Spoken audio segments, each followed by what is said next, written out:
बिस्मिल्लाहिर्रहमानिर्रहीम। अस्सलाम वालेकुम दोस्तों, मैं हूं दिल शौकत और आप देख रहे हैं कुक विद अदील। दोस्तों, उम्मीद करता हूं आप और आपकी फैमिली खैरियत से होंगे। अल्लाह आपको हमेशा खुश रखे, आबाद रखे। आज मैं अपनी प्यारी प्यारी सी यूट्यूब फैमिली के लिए बहुत ही शानदार किस्म के मरूंडे की रेसिपी लेके आऊँ कि आप घर पे बाआसानी कैसे इसको बना सकते हैं। कम खर्च में, कम मेहनत में ढेर सारे मरूंडे आप कैसे बनाएंगे, ये सारा तरीका आपको बताऊँगा। लेकिन उसके लिए आपको ये वीडियो शुरू से लेकर अंत तक ज़रूर देखनी होगी ताकि आप छोटे छोटे स्टेप को फॉलो कर सकें और आपकी चीज़ इस तरह से मज़ेदार से बने। तो चलिए बनाना स्टार्ट करते हैं। बिस्मिल्लाहिर्रहमानिर्रहीम। दोस्तों, यहाँ पे मैंने खुला बर्तन लिया है, परात जिसे कहा जाता है। एक पाव मैंने फुलियाँ ली, इसमें ऐड कर देंगे और अच्छे से जो है हमने इनको छान लेना है। जो भी इस तरह के जले वगैरह है ना, इस तरह के जो चावल जल गए उनको आपने बाहर निकाल देना है। और इसके अलावा इसमें बहुत ही गंद और गर्दो गुबार होता है, उस सब की हमने सफाई करनी है। सबसे अहम स्टेप है, इसको अगर आपने अच्छे से कर लिया तो आपको मरूंडे खाने में वाकई मज़ा आएगा। ये देखें, इस तरह के जो जले जले से ना, ये आपने निकाल के बाहर फेंक देने हैं। ये काफ़ी आपको नज़र आएंगे। अगर और भी अच्छी क्वालिटी का लेंगे तो फिर आपको सफाई कम करना पड़ेगी, लेकिन ये ऑटोमेटिकली इस तरह की चीज़ें इसमें आ जाती हैं। कोई टेंशन की बात नहीं, थोड़ा सा ध्यान देंगे तो इसकी सफाई आप अच्छे से कर सकते हैं। दूसरा स्टेप आपने यहाँ पे ये करना है कि इस तरह से ना अपने हाथों में ले लेके इस तरह एक बाउल में या दूसरे किसी भी बर्तन में इस तरह से शिफ्ट करते जाएंगे। ये आपने ऊपर ऊपर से उठानी है, नीचे से क्यों नहीं उठानी, ये आगे चल के आपको दिखाता हूँ। ये देखें, जब आप ऊपर से सारा दोस्तों इस तरह से उठा लेंगे ना, तो ये आपको नीचे काफ़ी इसके गर्दो गुबार, मट्टी वगैरह नज़र आएगी। अगर आप सफाई अच्छे से नहीं करेंगे तो ये सारा गंद आपको खाना पड़ेगा और आपको मरूंडा जो है खाने में ज़रा भी मज़ा नहीं आएगा। आपके मुंह में जो है गंदगी या फिर इस तरह से मट्टी आएगी, आपके पैसे ज़ाय हो जाएंगे, आपकी मेहनत भी ज़ाय हो जाएगी। ठीक है, चलें दूसरा स्टेप आपने एक और यहाँ पे करना है, वो ये कि थोड़ी थोड़ी सी इस तरह से बारीक जाली वाला सिलेंडर लेना है, इसमें डालते जाना है और इसको अच्छी तरह से छान लेना है ताकि जो बारीक मट्टी है ना इसके अंदर, वो सारी पास होकर ना स्ट्रेनर से नीचे जो है परात हमने जो रखी है या जो बर्तन रखा है उसमें आ जाए। तो इस तरह से जब आप सफाई करेंगे तो ये देखें, आपको चीज़ दिखा रहा हूँ मैं नज़दीक करके, इस तरह से टिप्स और ट्रिक्स के साथ इसको फॉलो करेंगे तो इंशाल्लाह इस मिट्टी को खाने से आप बच जाएंगे। ठीक है, सारी सफाई करके जो है ना आपने इसको साइड पे रख देना है। और ये देखें, एक हमने यहाँ पे कढ़ाई ली है, अब हमने इसको ड्राई रोस्ट करना है। 5 मिनट के लिए मीडियम टू लो फ्लेम पे हमने अच्छी तरह से इसको ड्राई रोस्ट करना है। ड्राई रोस्ट इसलिए करेंगे क्योंकि इसके अंदर से नमी निकल जाए और ये कुरकुरे से हो जाए, क्रिस्पी हो जाए, मज़ेदार सी हो जाए और जब आप इसका बाइट लेंगे तो आपको खाने में मज़ा आएगा। ये देखें, इसको आपने इस तरह से चेक कर लेना है। जब ये इस तरह से क्रिस्पी हो जाए तब आपने एक बाउल में शिफ्ट करके इनको साइड पर कर देना है।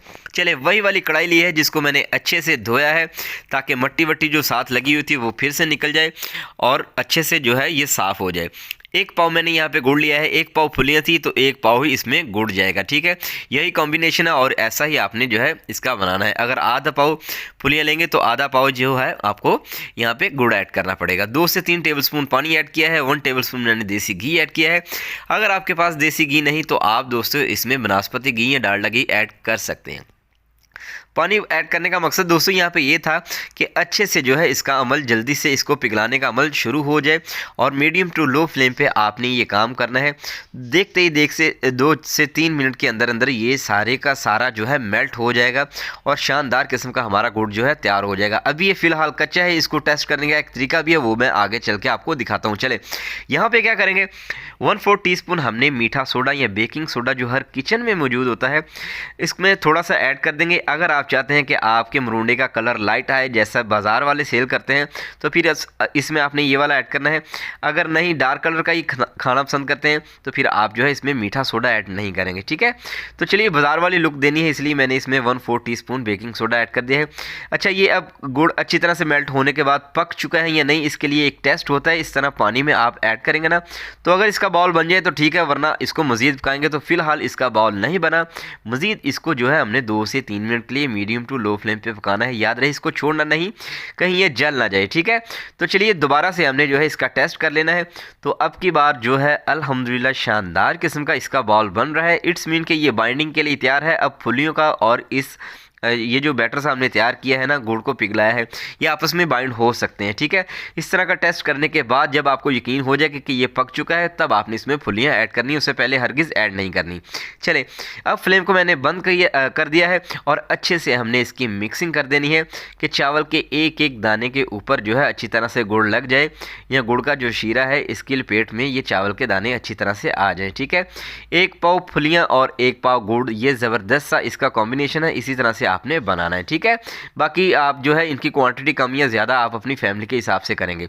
चलें, अब ये नीम गरम सा है, तो नीम गरम सा इस तरह से ना आपने हाथों पे थोड़ा सा ऑयल लगा लेना है या फिर हल्का सा आप घी लगा लें। ये बहुत गर्म है, आपको तंग करेगा, लेकिन ये कि आप जो है इसे आसानी के साथ बना सकते हैं। लेकिन नीम गर्म जब हो तब आपने इस काम को फिनिश कर देना है, क्योंकि अगर ये ठंडा हो गया तो दोस्तों आपसे ये जो है नहीं बनेगा, आप किसी भी शेप में इसको नहीं डाल सकते। गोल बनाने हैं, चौरस बनाने हैं, वो आपकी मर्ज़ी, लेकिन गोल बनाने ज़रा आसान है, मकसद इनको खाना है, इनकी शेप बनाना नहीं। किसी भी शक्ल का आप बना सकते हैं, कोई मसला नहीं। चलें, ये देखें जी, अल्हम्दुलिल्लाह शानदार किस्म के हमारे जो है मरूंडे रेडी हो चुके हैं। तो चलिए फाइनल लुक की तरफ चलते हैं दोस्तों। अल्हम्दुलिल्लाह बहुत ही शानदार किस्म के हमारे जो है मरूंडे बन के तैयार हो चुके हैं। 1 पाव फुलियाँ और 1 पाव गुड़ से ये तकरीबन 12 बने हैं। इनके साइजिंग पे भी डिपेंड करता है, आपने छोटे बनाने हो तो छोटे बना सकते हैं, बड़े बनाने हो तो बड़े बना सकते हैं। तो दोस्तों अगर आपको लगता है कि आपके इस अदील भाई ने आपके लिए कुछ अच्छा किया है, अच्छा बताया है, अच्छा सिखाया है, तो प्लीज़ चैनल को ज़रूर सब्सक्राइब कीजिएगा, वीडियो को लाइक भी कीजिएगा, शेयर भी कीजिएगा और मुझे लाजमी गाइड कीजिएगा कि आप पाकिस्तान के किस शहर से या फिर दुनिया के किस कोने से मुझे देख रहे हैं। आपसे मुलाकात होगी इंशाल्लाह नेक्स्ट वीडियो में। अपना बहुत सारा ख्याल रखिएगा, मुझे दुआ में याद रखिएगा, इसी तरह से भाई को प्यार देते रहिएगा। आपकी सपोर्ट का बहुत शुक्रिया, दुआ में याद रखिएगा। दीजिए इजाज़त, अल्लाह हाफिज़।